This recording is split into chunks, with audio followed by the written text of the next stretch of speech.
Bom dia, boa tarde, boa noite, pessoal. Hoje eu vou ensinar como você comandar o computador com voz. Primeiro, vocês vão no Baixa Aqui. Para quem não sabe, o site é esse aqui, ó. Esse aqui, www.baixaqui.com.br. Aí o nome do programa é esse, Tiplay. É esse, né, pessoal? Aí você vai lá no Baixa Aqui, www.baixaqui.com.br, vai lá, Tiplay.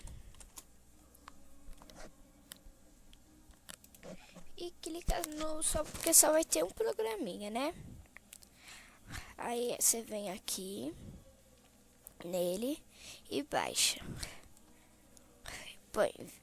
Aí você põe na pastinha que você quer salvar.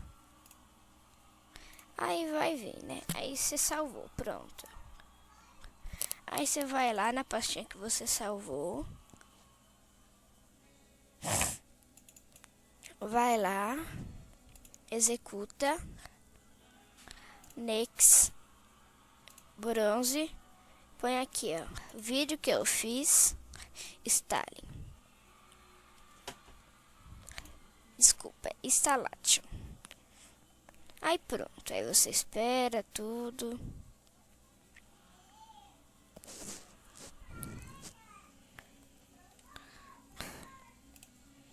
Aí ó, você vem no iniciar, peraí. Aí você vem aqui, Tiplay.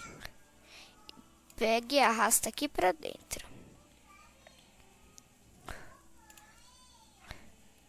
Aí pronto, aí você vem aqui, ADD, põe lá, Daniel. Põe o seu nome, né? Não põe Daniel, que eu chamo Daniel. Abrir. Aí você fala abrir. Só abrir. Você põe ADD de novo. Aí eu vou pôr lá. Pronto. Aí você vem aqui, ó.